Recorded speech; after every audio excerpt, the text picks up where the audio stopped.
کہ اللہ تعالیٰ نے تمام نبیوں کا سردار سید الانبیاء بنا کر کے بھیجا، آپ کو اپنا محبوب بنایا کہ ایک بار رحمت دو عالم صلی اللہ علیہ وسلم ایک مسجد سے گزرے، صحابہ کرام آپس میں ذکر کر رہے ہیں، ایک صحابی نے کہا کہ ابراہیم خلیل اللہ ہیں اور آدم صفی اللہ ہیں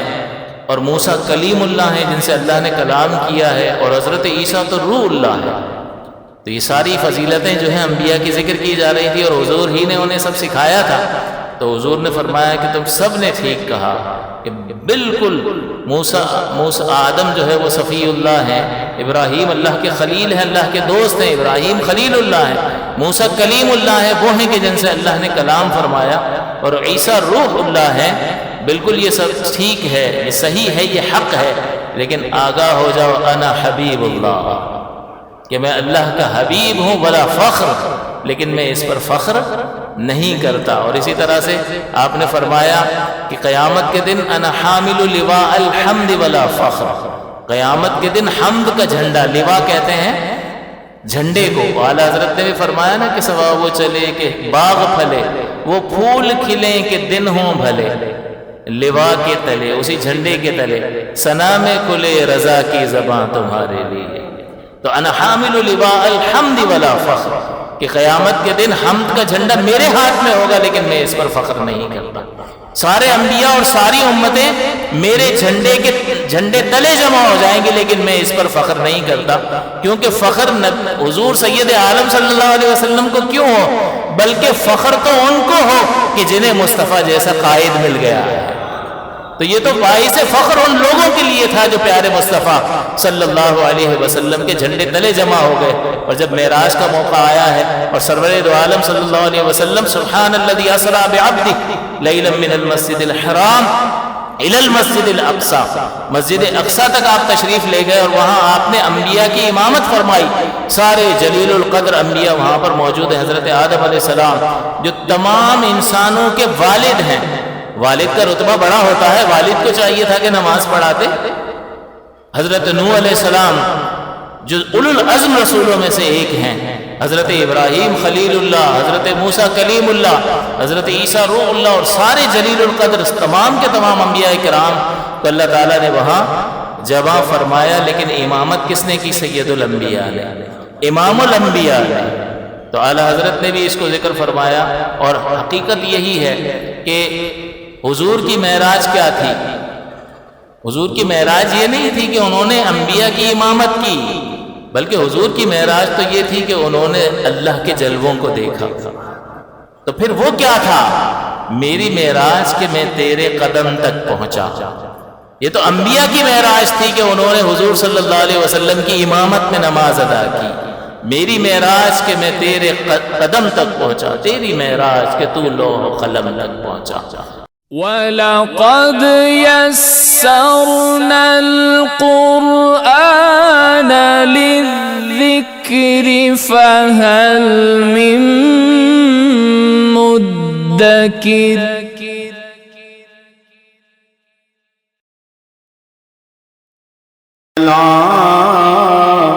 کریمنا صلی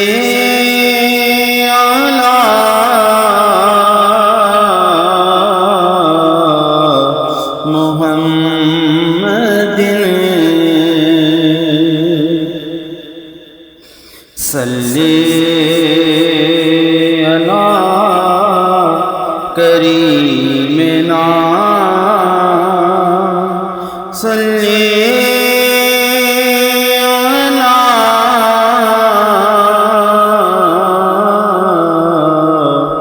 محمد۔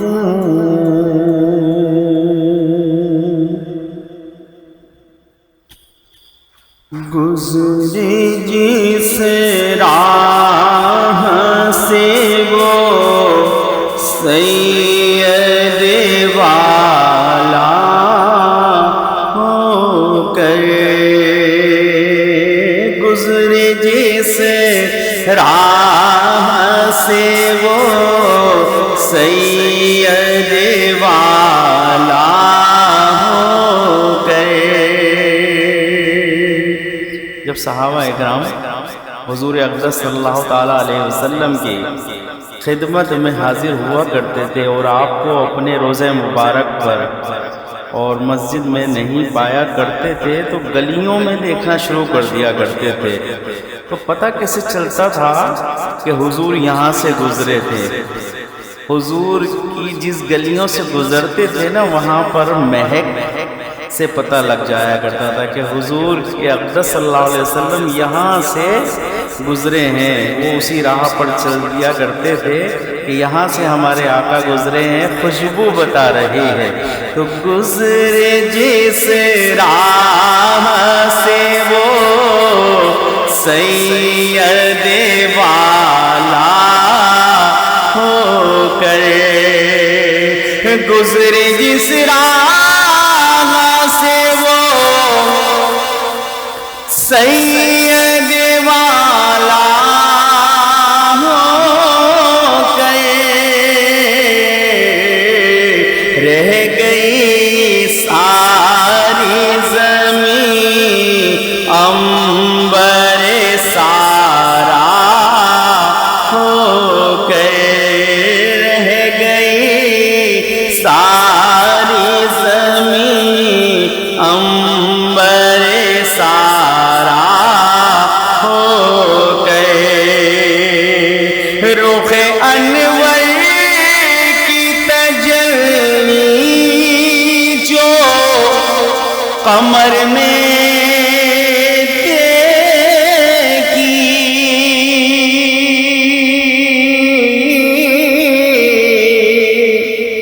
اعلیٰ حضرت عظیم البرکت نے جب یہ سنا کہ لوگ کہتے ہیں کہ چاند بہت خوبصورت ہے اور مثالیں دینے لگے کہ جیسا چاند خوبصورت ہے ہمارے آقا بھی ایسے ہی خوبصورت ہوں گے، تو آپ نے یہ شعر تحریر فرمایا، رخ انور کی تجلی جو قمر نے رہ گیا ہم رہے زوار مدینہ ہو گئے، رہ گیا ہم رہے زوار مدینہ ہو گئے. اور چمن طیبہ ہے وہ باغ کے مرغ سدرا،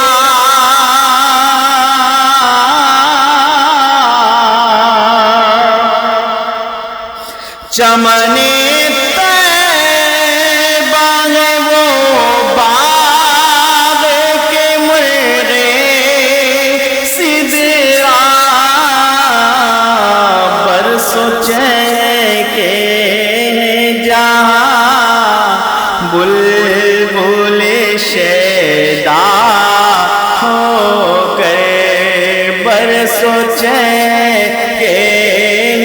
جہاں بلبل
تیرا بندہ ہو کر نہ ہو دانی دوزخ تیرا بندہ ہو کر گزرے جس راہ سے وہ سید والا ہو کر گئی ساری زمین عنبر سارا ہو کر۔ اللہ تبارک و تعالیٰ کا کتنا کرم ہے کہ اس ماہ مبارک میں آقا نہیں، آقا کے غلاموں کا مرتبہ دیکھنے میں آتا ہے کہ 104 سال اعلیٰ حضرت عظیم البرکت کو وصال پائے ہوئے ہو گئے، اور داتا علی حجویری کو کئی 100 سال ہو گئے، مگر دیکھا جاتا ہے مزارات پہ جب عرس منایا جاتا ہے کہ کسی اللہ والے کا عرس منایا جا رہا ہے تو شان پتہ لگ جاتی ہے۔ غلاموں کا یہ عالم ہے تو آقا کا کیسا عالم ہوگا۔ انشاءاللہ اب کچھ ہی دن رہ گئے ہیں وہ ماہ مبارک کے کہ جس کے آنے کے لیے عاشق مچلتے ہیں، جس کی طلب میں کہ وہ ماہ آ رہا ہے، مبارک آ رہا ہے کہ جس میں ہمارے آقا اس دنیا کائنات کے جو وجہ کائنات ہیں وہ تشریف لائے تھے۔ اللہ تبارک و تعالی ہمیں عقیدت اور احترام کے ساتھ اس ماہ ربیع الاول کو منانے کی توفیق و سعادت عطا فرمائے۔ نعروں سے استقبال کیجئے اپنے مشفق و مہربان استاد محترم، استاذ العلماء مفتی محمد آصف مدنی دامت برکاتہم القدسیہ کا۔ نعرہ تکبیر، نعرہ تکبیر، نعرہ رسالت، نعرہ رسالت، نعرہ تحقیق، نعرہ غوثیہ، علماء اہل سنت۔ الحمدللہ رب العالمین والصلاة والسلام علی سید الانبیاء والمرسلین وعلى آلہ واصحابہ اجمعین، اما بعد فاعوذ باللہ من الشیطان الرجیم، بسم اللہ الرحمن الرحیم۔ یا ایہا النبی انا ارسلناک شاہدا ومبشرا ونذیرا، وقال تعالی وما ارسلناک الا رحمة للعالمین۔ صدق اللہ العلی العظیم وصدق رسولہ النبی الامین۔ رحمت عالم صلی اللہ علیہ وسلم کی سیرت طیبہ سے متعلق بیان جاری ہے، جس میں ابتداً اگر پرانی چیزوں کو یاد کر کے اس سے ربط و تعلق جوڑا جائے تو سب سے پہلا درس اس باب میں تھا کہ اللہ تعالیٰ نے تمام انبیاء کی ارواح سے نبی اکرم صلی اللہ علیہ وسلم پر ایمان لانے اور آپ کی مدد کرنے کا پختہ عہد لیا، اور نبیوں نے جب عہد لے لیا تو ان کی امتوں نے بھی لے لیا، گویا کہ اور یہ انبیاء کرام حضور صلی اللہ علیہ وسلم کی آمد کی خبریں اپنی امتوں کو دیتے چلے آئے، اور جو وعدہ انہوں نے عالم ارواح میں کیا تھا وہ وعدہ وہ اپنے امتیوں سے لیتے رہے کہ جب وہ نبی تشریف لائیں تو ان پر ایمان بھی لانا اور ان کی مدد بھی کرنا۔ تو گویا کہ رحمت دو عالم صلی اللہ علیہ وسلم کی آمد کی خبریں اور آمد کا اعلان تو جب سے آدم علیہ السلام تشریف لائے ہیں تب سے ہو رہا ہے، اور پھر اس اہتمام کے بعد اور یہ نبی اکرم صلی اللہ علیہ وسلم کی شان پر، آپ کی عظمت پر دلالت کرتا ہے کہ تمام انبیاء سے عہد لیا گیا۔ کسی نبی کے لیے یہ اہتمام نظر نہیں آتا، لیکن سید الانبیاء حبیب کبریا محمد مصطفیٰ صلی اللہ علیہ وسلم کے لیے اللہ نے یہ اہتمام فرمایا کہ آپ پر ایمان لانے کا اور آپ کی نصرت اور مدد کرنے کا ارواح انبیاء سے عہد لیا، اور وہ اپنی امتوں کو بتاتے رہے۔ یہی وجہ ہے کہ یہود و نصارہ جب مشرکین مکہ سے ان کی کوئی ناراضگی ہوتی، کوئی جھگڑا ہو جاتا، تو وہ کہتے تھے کہ ہمارے اندر ایک نبی ظاہر ہونے والا ہے، جب وہ آ جائے گا تو ہم اس پر ایمان لا کر اس کے ساتھ مل کر تمہاری خبر لیں گے۔ تو یہ بہت مشہور تھی کہ بھئی یہود اور نصارہ جو ہیں عیسائی، یہ انتظار کر رہے ہیں اور ان کی کتابوں میں یہ خبریں ہیں کہ ایک نبی آنے والا ہے۔ تو یہ وہی باتیں تھیں جو انبیاء کرام علیہم السلام اپنی امت کو بتاتے رہے۔ اگلے مرحلے میں جب رحمت دو عالم صلی اللہ علیہ وسلم کی آمد کا معاملہ ہوا تو یہ حضرت آدم علیہ السلام سے لے کر حضرت بی بی آمنہ تک تمام اصلاب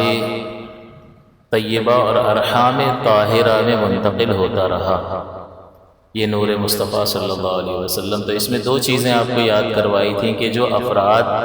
اللہ تعالیٰ نے منتخب فرمائے وہ اللہ کی وحدانیت کے قائل تھے، تمام مومن تھے، کوئی بھی ان میں کافر نہیں ہوا۔ دوسری چیز کہ حضور کے آبا اور حضور کی امہات جتنی بھی مائیں ہیں ان میں جو باہمی رشتہ اور تعلق تھا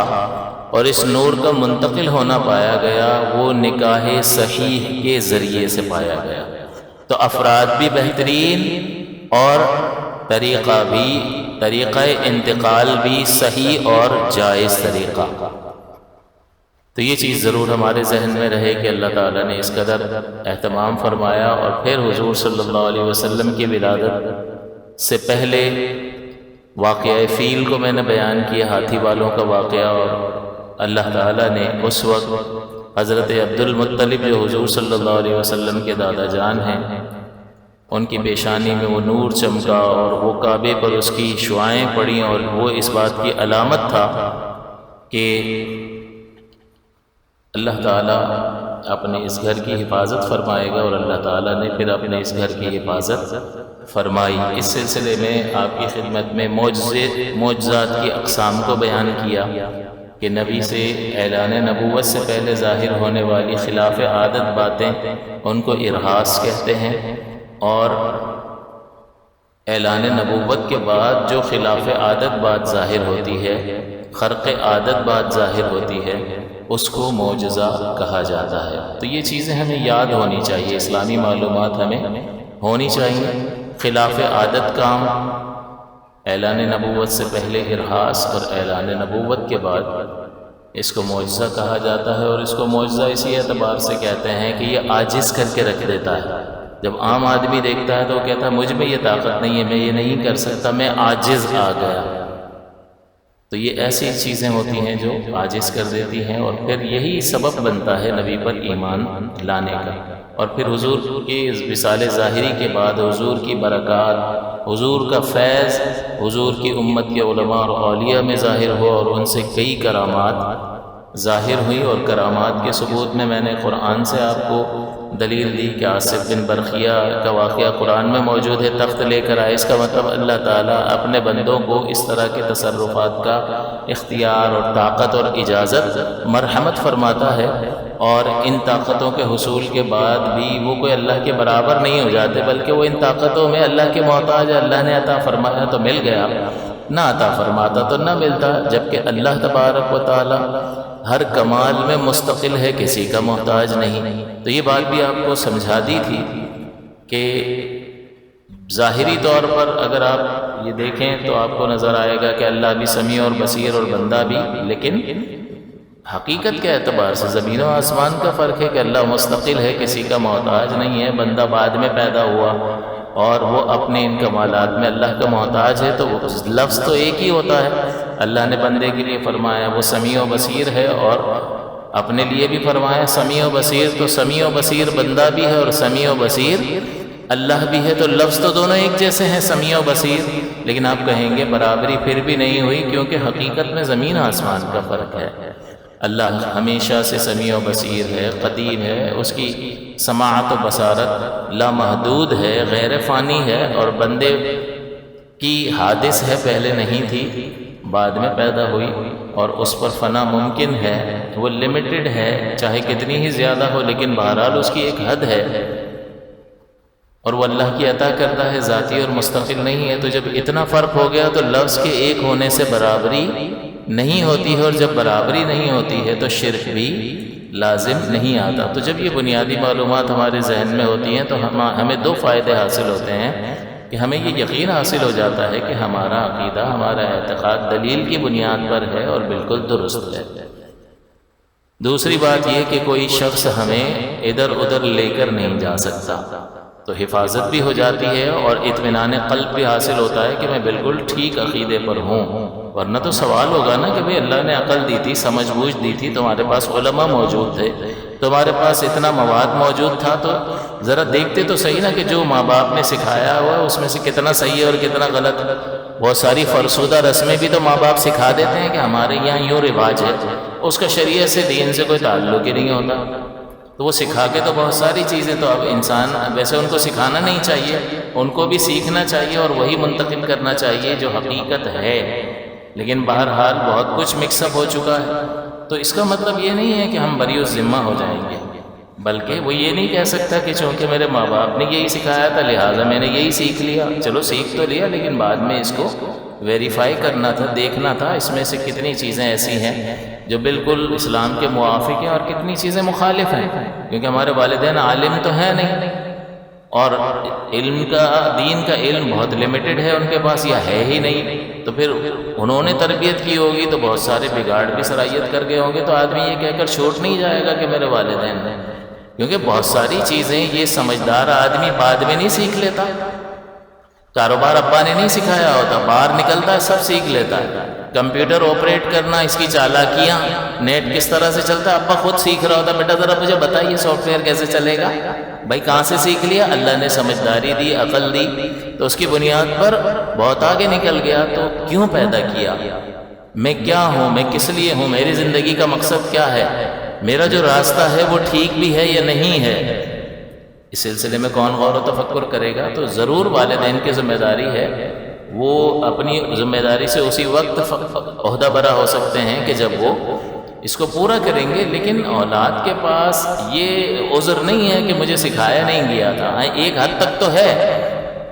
شروع میں، لیکن بعد میں وہ دیکھے گا اور اس کو غور و تفکر کرنا ہوگا، اپنے طور پر، اپنے بلبوتے پر بہت کچھ وہ سیکھ لیتا ہے، لہٰذا یہ عذر بیکار ہے کہ مجھے سکھایا نہیں گیا تھا۔ تو بہت ساری چیزیں ہمارے والدین، بلکہ ہمارے استاد یہ کہتے ہیں کہ لوگوں کو یہ چاہیے کہ وہ اپنے گھر میں جو معمولات ہیں نا ان کی ایک لسٹ بنا لیں کہ یہ ہماری سوچ ہے، یہ ہمارا عقیدہ ہے، یہ ہمارا عقیدہ، یہ ہم کو سکھایا، یہ ہم کو سکھایا، پھر اس لسٹ کو کسی عالم کو چیک کروا دیں کہ اس میں سے کتنی چیزیں شریعت کے موافق ہیں اور کتنی مخالف ہیں، تو اس کو پتہ چل جائے گا کہ کتنا بگاڑ ہے۔ بہت ساری ایسی چیزیں ہوتی ہیں جس کا شریعت سے کوئی تعلق نہیں ہوتا، لیکن سلسلہ پہلے سے چلا آتا رہا ہے اور اس کو وہ دین کا حصہ سمجھ کر رہے ہوتے ہیں۔ تو ایک چیز دین کا حصہ نہیں ہے اور اس کو دین کا حصہ سمجھنا یہ درست نہیں ہے۔ اعلیٰ حضرت امام اہل سنت سے کئی بار سوال ہوا تو ایسا محسوس ہوا کہ مستحب کو واجب سمجھ کر رہا ہے،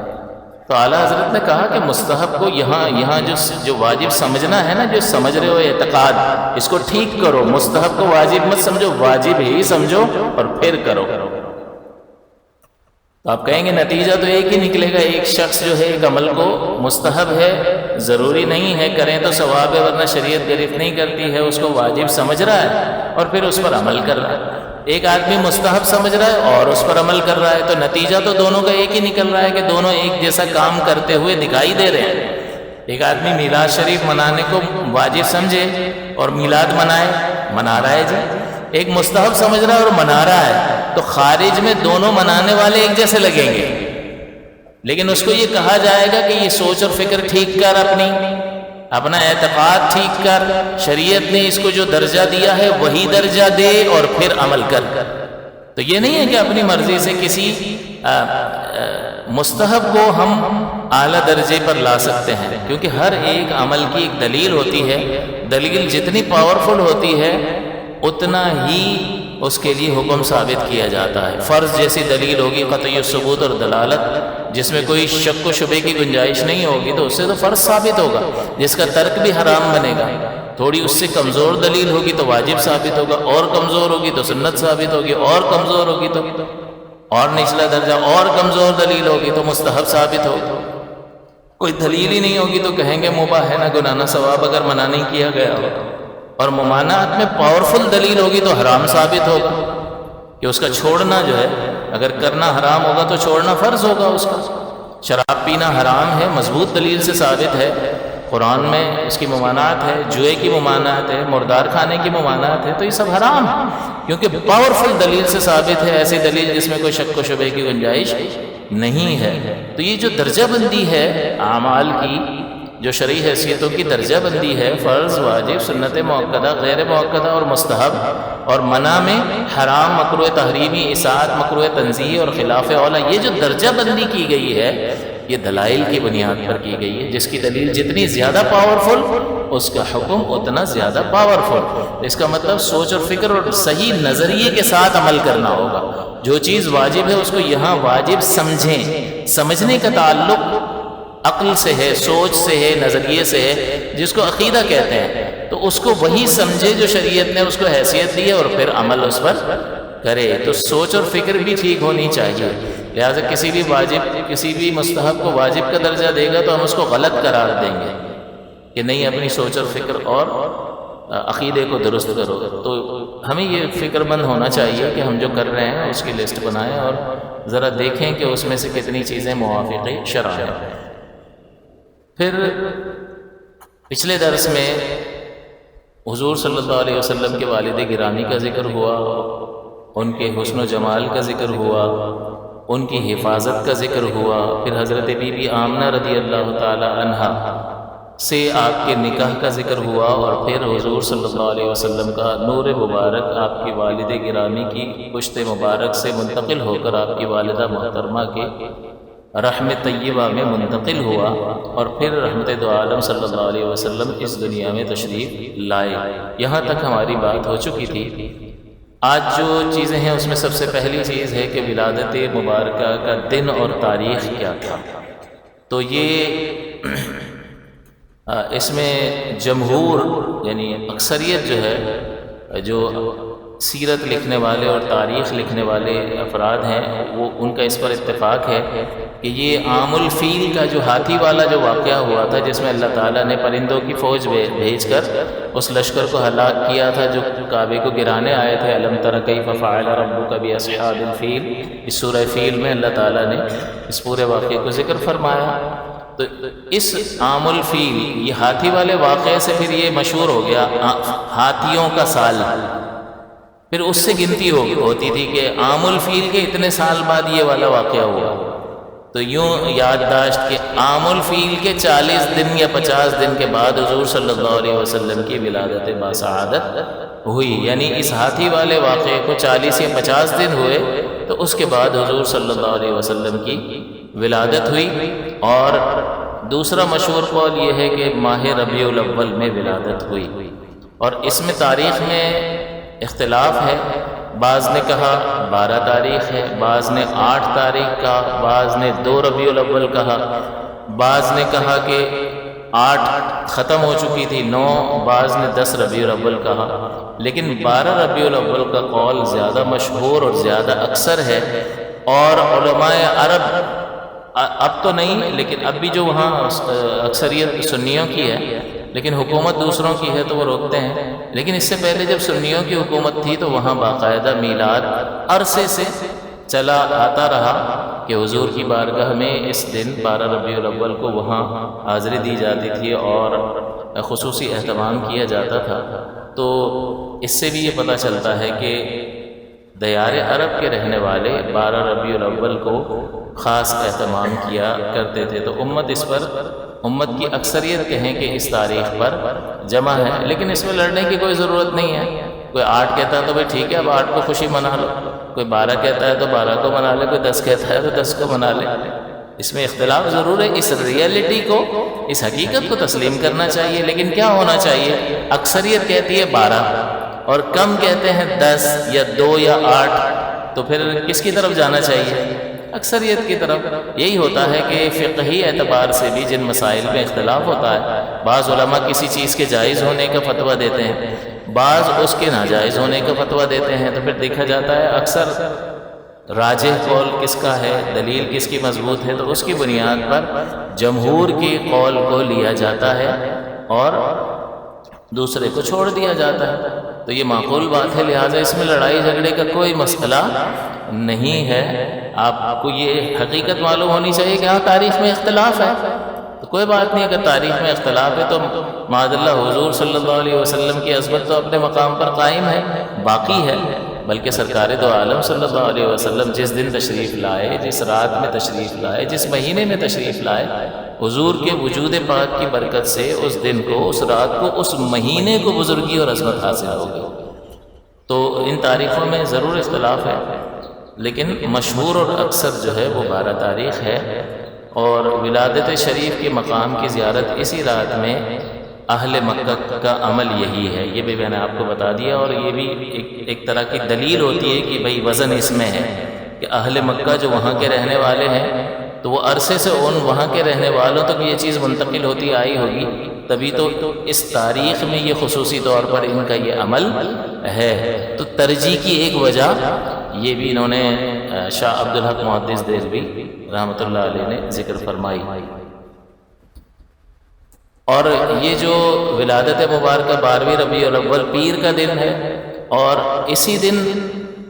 یعنی حضور کی ولادت ہوئی ہے، پھر اسی دن جو وحی کی ابتدا ہوئی تب بھی یہی تاریخ اور یہی دن۔ اسی طرح جب حضور نے مکہ سے مدینہ ہجرت فرمائی تب بھی ربیع الاول اور پیر کا دن۔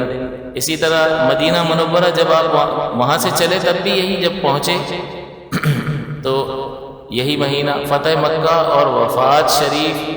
بھی روز دوشنبہ یعنی پیر کے دن ہوئی۔ جب مکہ فتح ہوا 8 ہجری میں تب بھی پیر کا دن تھا، اور حضور صلی اللہ علیہ وسلم کی وفات بھی پیر ہی کے دن ہوئی۔ اور آپ کی ولادت پاک کا جو وقت ہے وہ طلوع فجر کا وقت ہے، طلوع فجر کا وقت کہ جہاں جو ہے وہ رات کی تاریکی جاتی ہوئی دکھائی دیتی ہے اور صبح کا نور آتا ہوا دکھائی دیتا ہے۔ تو گویا کہ اس وقت سے یہ پیغام دینا مقصود ہے کہ اب وہ تشریف لا رہا ہے جو ساری دنیا سے گمراہی کی ظلمتوں کو دور کر کے ہدایت کے نور سے پر نور کرنے والا ہے۔ حضور صلی اللہ علیہ وسلم اس وقت میں تشریف لائے، اور مزید یہ کہ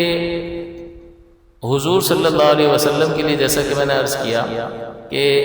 ربیع الاول کے مہینے میں آپ کی ولادت باسعادت ہے، تب غور کرنے کی بات یہ ہے کہ رمضان میں پیدا نہیں ہوئے، بڑا عظمت والا مہینہ ہے، محرم میں پیدا نہیں ہوئے، یہ بھی بڑا قدر و منزلت والا رجب کا مہینہ ہے۔ تو یہ مہینے بڑی عظمتوں والے ہیں، اس میں حضور صلی اللہ علیہ وسلم کی ولادت نہیں ہوئی۔ اسی طرح سے جمعے کا دن بڑا مبارک دن ہے، تمام دنوں میں افضل دن ہے،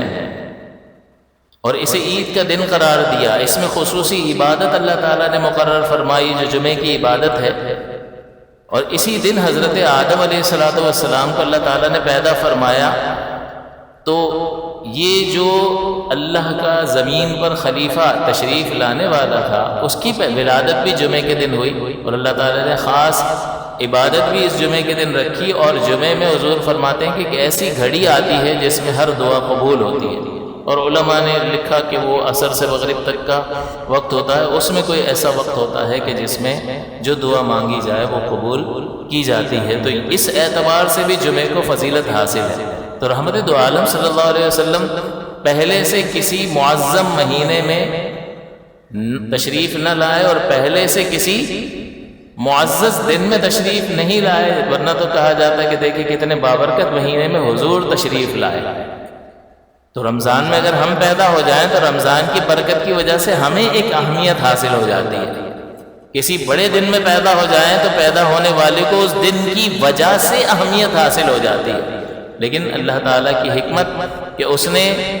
کسی خاص مکرم مہینے میں نہیں، کسی خاص معزز جیسے جمعے کا دن ہے اس میں پیدا نہیں فرمایا، بلکہ دن پیر کا ہے اور مہینہ ربیع الاول کا ہے۔ مقصود یہ تھا کہ ایسا نہ ہو کہ اس معزز مہینے میں پیدا کرنے سے لوگ یہ سمجھیں کہ کتنا عظمت والا رسول ہے کہ اس معزز مہینے میں پیدا کیا گیا، بلکہ حضور صلی اللہ علیہ وسلم جس مہینے میں تشریف لائے، حضور کی آمد کی برکت سے اس مہینے کو شرف اور بزرگی حاصل ہو گئی، اور ربیع الاول کا مہینہ عظمت پا گیا۔ اسی طرح سے تمام دنوں میں پیر کے دن حضور تشریف لائے تو اس پیر کے دن کو پہلے سے کوئی فضیلت حاصل نہیں تھی، بلکہ جمعے کو فضیلت حاصل تھی۔ اب ہوا یہ کہ میرے اور آپ کے آقا صلی اللہ علیہ وسلم جب تشریف لا رہے ہیں تو حضور کا تشریف لانا اس پیر کے دن کو بزرگ و برتر کر رہا ہے۔ تو حضور فرماتے ہیں کہ میں پیر کے دن روزہ رکھتا ہوں۔ تو ویسے تو عام کسی بھی دن آپ روزہ رکھ لو، کوئی دن کی تخصیص تو نہیں ہے، لیکن حضور نے خاص فرمایا، لہذا حضور نے اس دن پر روزہ رکھنے کو مستحب کر دیا، خصوصیت سے ایک وزن رکھ دیا گویا کہ اس میں۔ اور حضور سے پوچھا گیا کہ پیر کے دن کیوں آپ روزہ رکھتے ہیں، تو حضور اکرم صلی اللہ علیہ وسلم نے فرمایا کہ میں پیر کے دن روزہ رکھتا ہوں، اور جب اس دن روزہ رکھنے کی وجہ دریافت کی گئی تو فرمایا کہ میں اسی دن تو پیدا ہوا ہوں۔ یعنی حضور خود اپنی ولادت کی خوشی پیر کے دن روزہ رکھ کر منایا کرتے تھے۔ اس کا مطلب اگر مومن حضور کی ولادت باسعادت پر خوش ہو کر پیر کے دن روزہ رکھ کر حضور کی ولادت کی خوشی منائے تو یہ عین سنت ہے جو حضور صلی اللہ علیہ وسلم کے طریقے پر عمل کرنا ہوا۔ اور حضور فرماتے ہیں کہ اسی دن مجھ پر وحی نازل کی گئی۔ اب غور فرمائیے کہ دن کو، مہینے کو اور وقت کو بزرگی حاصل ہوئی رحمت دو عالم صلی اللہ علیہ وسلم کی برکت سے۔ اور بزرگوں نے یہ بھی لکھا کہ یہ جو گھڑی جمعے کے وقت میں ہوتی ہے کہ جس میں کوئی نہ کوئی ایسی ساعت عصر سے مغرب کے درمیان ایسی ساعت ہوتی ہے جس میں اللہ تعالیٰ دعا قبول فرماتا، لہٰذا کسی کی کوئی حاجت ہو تو وہ عصر سے مغرب تک کسی جمعے میں مسجد میں ٹھہر جائے اور اللہ تعالیٰ کی بارگاہ میں دعا کرے تو قوی امید ہے کہ اللہ تعالیٰ اپنے فضل و کرم سے، یہ اس وقت ہوگا کہ جب اعتقاد، یقین کامل ہو اس کی ذات پر کہ تو ہی ہے میرا کام کرنے والا، تو ہی میری بگڑی بنائے گا، چاہے ساری دنیا میرے ساتھ مل جائے اور تو نہ چاہے تو یا اللہ کچھ بھی نہیں ہو سکتا، اور سارے مخالف ہو جائیں تو چاہے تو سب کچھ ہو سکتا ہے۔ اس اعتقاد اور اس توکل کے ساتھ جب ہاتھ پھیلائے گا رب کی بارگاہ میں تو یہاں سے آواز آئے گی، اور ایسے کہ جیسے کوئی سیٹھ بیٹھا ہوا ہو اور اس کے ہاتھ میں آپ کا مسئلہ حل کرنا ہو، اس سے جس گڑ گڑا کر، جس عاجزی کے ساتھ، جس ریکویسٹ کے ساتھ، جیسا چہرہ بنا کر ہم اس سے ریکویسٹ کر رہے ہوتے ہیں کہ بھائی آپ کی مہربانی ہے ہمارا کام کر دو، تو اس وقت لہجہ کیسا ہوتا ہے، اس وقت عاجزی اور انکساری کیسی ہوتی ہے، اس وقت اپنی بیچارگی کا اظہار کیسا ہوتا ہے۔ اپنے رب کے سامنے اس سے زیادہ بیچارگی اور عاجزی کا اظہار کرنے کی ضرورت ہے۔ یا اللہ میں کہاں جاؤں گا، میں بالکل کمزور ہوں، تیرے سوا ہے کون میرا۔ جیسے بچہ جو ہے وہ ماں سے ہی آ کر، باپ سے ہی آ کر لپٹتا اور کہتا ہے کہ مجھے دلا دو، کیوں اس کو کوئی چیز چاہیے ہوتی ہے تو کسی اور کو جا کر کیوں نہیں کہتا، اس کو معلوم ہے کہ یہی مراد پوری ہوگی، یہی میرے اپنے ہیں، انہی کو مجھ سے جذباتی وابستگی حاصل ہے، یہی کریں گے جو کریں گے۔ میں ایک آنسو نکالوں گا نا تو دوسرا نکلنے نہیں دیں گے کہ تو رو مت، میں کچھ کرتا ہوں، صبر کر۔ تو یہ آنسو جو ہے ان کے دل پر تیروں کی طرح چلے گا۔ تو بتاؤ اللہ تعالیٰ نے یہ ماں باپ کے دل میں جو شفقت اور محبت کے جذبات کس نے رکھے ہیں؟ اللہ تعالیٰ نے جو رحمت پیدا فرمائی ہے اس کا ایک حصہ جو ہے وہ والدین تمام مخلوق میں رحمت کا تقسیم کیا ہے، اور باقی یعنی ایک حصہ جب رحمت کا تقسیم کیا تو اس میں اتنی رحمت اور شفقت ہے، تو بتائیے خالق کے نزدیک بندے کے لیے رحمت اور شفقت کے جذبات، یعنی جذبات کا لفظ نہیں کہنا چاہیے، کس قدر رحمت ہوگی۔ تو بندہ صحیح طرح سے مانگے تو صحیح اعتقاد کے ساتھ مانگے تو صحیح توکل کے ساتھ اس سے سوال تو کرے، گڑگڑائے تو ضرور وہ سنتا ہے۔ اذا سألك عبادی عنی فإنی قریب، جب اے حبیب کریم صلی اللہ علیہ وسلم جب آپ سے میرے بندے میرے بارے میں سوال کریں، فإنی قریب، آپ ان سے کہہ دیں میں قریب ہوں، میں تم سے دور نہیں ہوں، میں قریب ہوں، لیکن تم بھی تو قریب سمجھو، تم بھی تو مجھے قریب جانو، تم تو اس سیٹ کو قریب جانتے ہو، کہ جو تم کسی کے پاس جاؤ اور کہے فکر نہ کر کل میرے پاس آ جانا کام پہ رکھ لوں گا، ویسے ہر رات بڑی بے چینی میں سوتا تھا کہ صبح ہوگا کیا، آج سیٹھ نے یقین دلا دیا تو نیند بڑی بہترین آئی ہے۔ تو ٹھیک ہے اسباب کا اثر ہوتا ہے، اللہ نے ان اسباب میں اثر ضرور رکھا ہے، لیکن صبح جائے سیٹھ کا موڈ تبدیل ہو جائے تو ہو سکتا ہے نہ بھی رکھے۔ لیکن اللہ تعالیٰ کی ذات پر کس قدر توکل ہونا چاہیے، کس قدر بھروسہ ہونا چاہیے، اس پر کس قدر اعتماد ہونا چاہیے کہ میرا اللہ میرے ساتھ ہے، وہ میری مدد کرے گا، وہ میری فریاد کو سنے گا۔ وہ پکارنے کا ایک طریقہ ہوتا ہے، مانگنے کا ایک طریقہ ہوتا ہے۔ جیسے کوئی آپ سے سائل سوال کرنے آتا ہے تو اگر وہ تھوڑا سا اکڑنے لگ جائے تو آپ کیا کہیں گے؟ بھائی قرض مانگ رہا ہے، بھیک مانگ رہا ہے، تو ہم اس کو، تو اس کا مطلب اس کے کچھ آداب ہیں نا، ان آداب کو بجا لائے گا اللہ تعالیٰ کرم فرمانے والا، اللہ تعالیٰ مہربانی فرمانے والا ہے۔ تو ایک ایسی ساعت، تو بزرگوں نے لکھا کہ اگرچہ جمعے کے دن ایک ایسی ساعت ہے کہ جس میں اللہ تعالیٰ دعاؤں کو قبول فرماتا ہے، لیکن بزرگ لکھتے ہیں کہ لیکن یہ ساعت اس ساعت کو کہاں پہنچ سکتی ہے کہ جس ساعت میں سید المرسلین صلی اللہ علیہ وسلم کی ولادت ہوئی، کہ اس گھڑی میں اگر کوئی دعا مانگ رہا ہو تو اس گھڑی کو ضائع نہیں کرنا چاہیے۔ 12 ربیع الاول، جو 11 ربیع الاول کا دن اور پھر 12ویں رات شروع ہوتی ہے، اس میں کوشش کرنا چاہیے کہ فجر سے تھوڑا دیر اگر آرام بھی کر رہے ہیں تو اس وقت خصوصی اہتمام کے ساتھ فجر سے تھوڑی دیر پہلے اٹھیں، بہترین وضو کریں، 2 رکعت تہجد کی نماز پڑھیں، اور پھر رحمت دو عالم صلی اللہ علیہ وسلم پر ادب اور احترام کے ساتھ درود و سلام پڑھیں، اور پھر اللہ کی بارگاہ میں مناجات کریں۔ اللہ تعالیٰ کریم ہے، مہربانی فرمانے والا، کہ اس ساعت میں اللہ تعالیٰ نے بہت برکتیں اور وسعتیں رکھی ہوں گی، کیونکہ جس ساعت میں آپ غور فرمائیے کہ اللہ تعالیٰ نے قرآن عظیم اتارا تو اس کو 1000 مہینوں سے بہتر کر دیا۔ انا انزلناہ فی لیلۃ القدر وما ادراک ما لیلۃ القدر، ہم نے اسے لیلۃ القدر میں اتارا، اس کا نام ہی قدر والی رات رکھ دیا۔ وما ادراک، تمہیں کیا پتا کہ وہ کیا ہے؟ لیلۃ القدر خیر من 1000 شہر، وہ 1000 مہینوں سے بہتر ہے۔ تو غور کرنے والی بات ہے کہ کیوں 1000 مہینوں سے بہتر ہے؟ اس لیے کہ اس میں اللہ تعالیٰ نے اپنے مقدس کلام کو نازل فرمایا، اس وجہ سے وہ 1000 مہینوں سے بہتر ہے۔ تو آپ غور فرمائیے کہ جس رات میں صاحب قرآن تشریف لائیں، پھر اس رات کی عظمت کا کیا کہنا ہے۔ تو اس لیے امام شافعی رحمۃ اللہ علیہ نے لکھا کہ جو شب ولادت مصطفیٰ صلی اللہ علیہ وسلم ہے وہ شب قدر سے بھی افضل ہے۔ تو اس لیے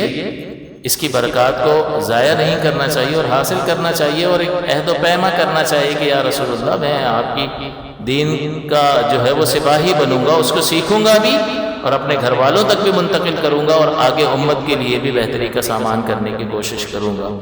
تو لہٰذا حضور صلی اللہ علیہ وسلم کی ذات اقدس وہ ذات ہے کہ جن کی آمد سے اس مہینے کو بھی بزرگی اور برتری حاصل ہوئی، اس دن کو بزرگی اور برتری حاصل ہوئی، اور اس ساعت اور اس وقت کو بزرگی اور برتری حاصل ہوئی۔ اور مزید کہ جب حضور صلی اللہ علیہ وسلم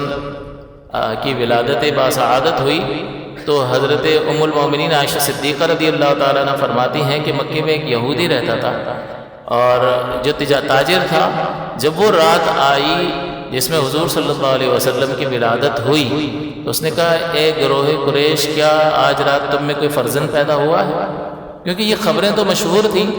اور وہ علم میں بڑے پختہ تھے، لہٰذا علامتوں سے بھی جان لیتے تھے کہ کوئی خاص واقعہ رونما ہونے والا ہے۔ تو جب وہ رات آئی اور اس رات کی تجلی کو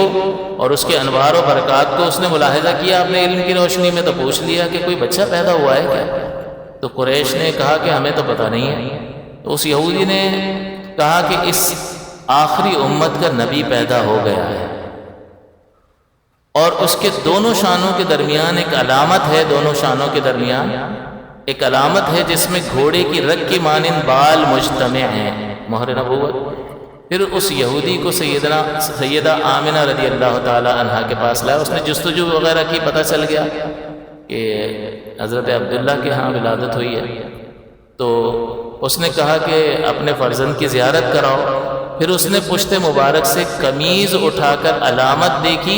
تو وہ بے ہوش ہو کر زمین پر گر پڑا، اور گرنے سے پہلے کہنے لگا خدا کی قسم بنی اسرائیل سے نبوت جاتی رہی۔ کیونکہ اب بنی اسماعیل میں منتقل ہو گئی، وہ علامت دیکھ کر پہچانا گیا کہ یہی تو ہے وہ نبی آخر الزماں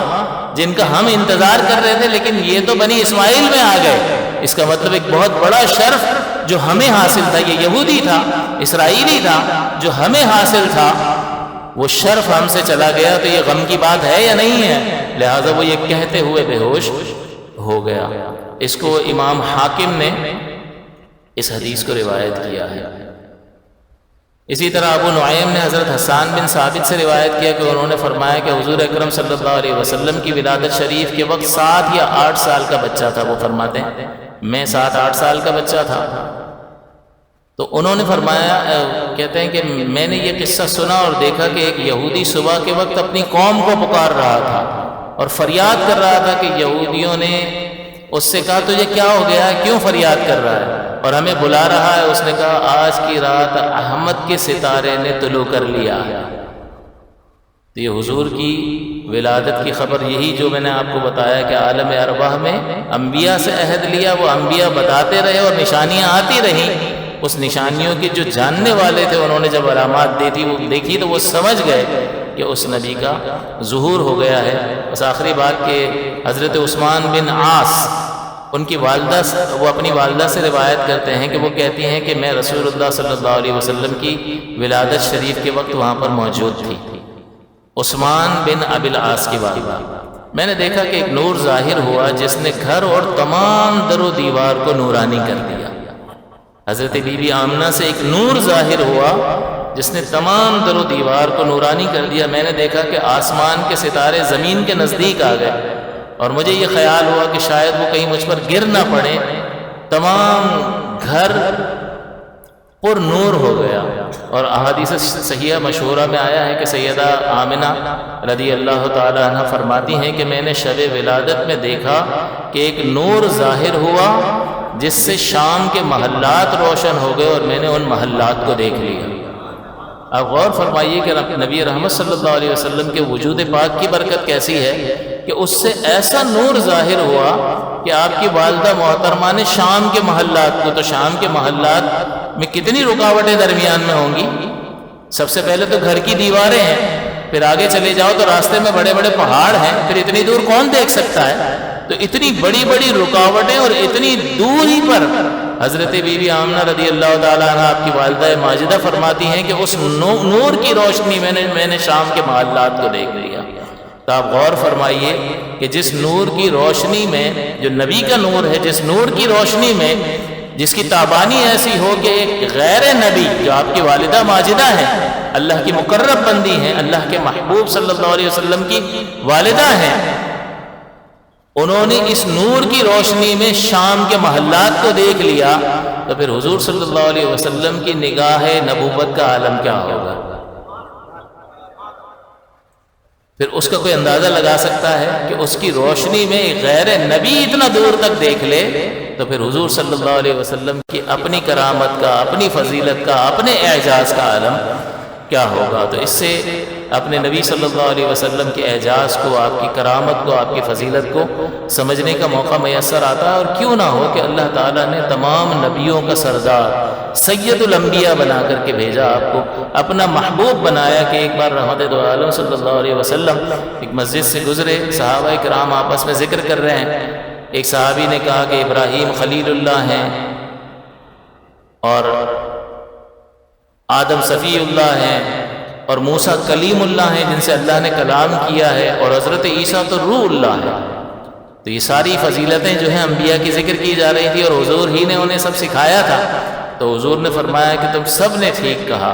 کہ بالکل موسیٰ آدم جو ہے وہ صفی اللہ ہیں، ابراہیم اللہ کے خلیل ہیں، اللہ کے دوست ہیں، ابراہیم خلیل اللہ ہیں، موسیٰ کلیم اللہ ہے، وہ ہیں کہ جن سے اللہ نے کلام فرمایا، اور عیسیٰ روح اللہ ہیں۔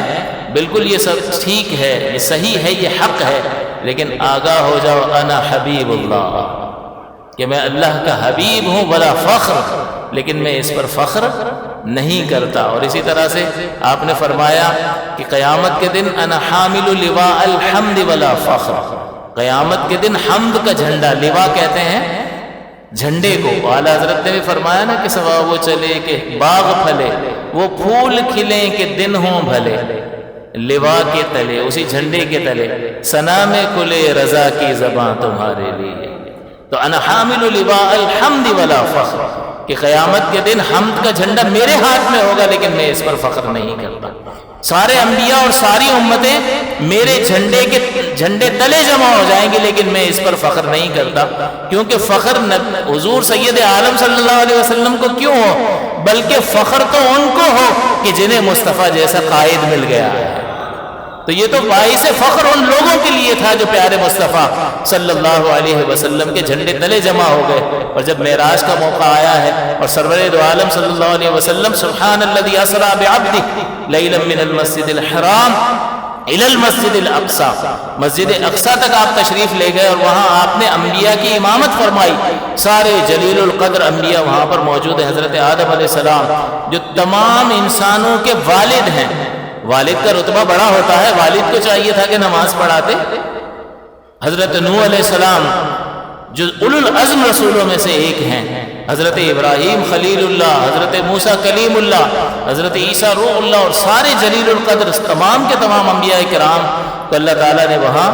جمع فرمایا، لیکن امامت کس نے کی؟ سید الانبیاء نے،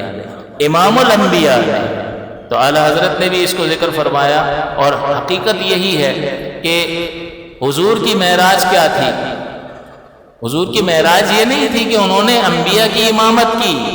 بلکہ حضور کی معراج تو یہ تھی کہ انہوں نے اللہ کے جلووں کو دیکھا۔ تو پھر وہ کیا تھا؟ میری معراج کہ میں تیرے قدم تک پہنچا۔ یہ تو انبیاء کی معراج تھی کہ انہوں نے حضور صلی اللہ علیہ وسلم کی امامت میں نماز ادا کی۔ میری معراج کہ میں تیرے قدم تک پہنچا، تیری معراج کہ تو لوح و قلم تک پہنچا۔ لہٰذا اللہ نے اپنے پیارے حبیب کے مقام کو، اپنے پیارے حبیب کے مرتبے کو بہت بلند و بالا فرمایا، اس لیے کہ آپ کو تمام لوگوں کے لیے، جن و بشر کے لیے ہادی برحق بنا کر کے بھیجا، جو ہماری بنیادی ضرورت تھی۔ اور تمام رسولوں نے آپ کی آمد کی نہ صرف دعوت دی بلکہ اپنی امت سے یہ عہد لیا کہ جب وہ رسول تشریف لائیں تو ان کے دامن سے وابستہ ہونے ہی میں نجات ہوگی، پھر ہم سب کی شریعتیں منسوخ ہو جائیں گی۔ لہٰذا حضور سے محبت کرو، حضور کی عظمت کے قائل رہو، حضور کی عظمت کے قصے بار بار پڑھتے رہو اور حضور کی نعتیں سنتے رہو، تاکہ حضور کی عظمت دل میں ہمیشہ اجاگر رہے، بڑھتی رہے، اور حضور سے محبت کے جذبات ہمیشہ تازہ رہیں، تاکہ ہمارا سر اور ہمارا دل رحمت دو عالم صلی اللہ علیہ وسلم کی بارگاہ میں عاجزی کے ساتھ، انکساری کے ساتھ، ادب کے ساتھ، احترام کے ساتھ